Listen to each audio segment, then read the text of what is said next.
And then when you said it, I was like, Yeah. that's the one. That's the one. Yeah, and even to that degree, I think most people still don't even know what you're talking about when you talk about that. Right, I know. And they can't even really hear exactly what you're saying. They can only hear it through their own perception of what the resurrection is. Mm-hmm. And yeah, that has changed things for me, because it's like I got to the place where I was fully persuaded that I was a son and that I'd always been beautiful to God. That He'd never known me according to my sin, Right. that He never confused who I was with what I had done. Right.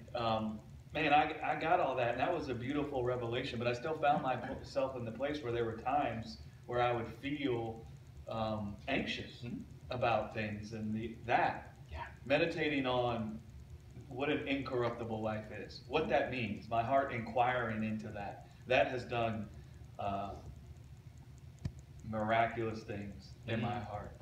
And I mean, like, set me free from like strongholds and brought forth just like a peace and a joy that I hadn't really felt. And I thought I had been feeling peace and joy before. You always feel that. It's like you get like a breakthrough, so to speak. That's poor terminology, but you get a breakthrough and you're like, oh, that's the thing.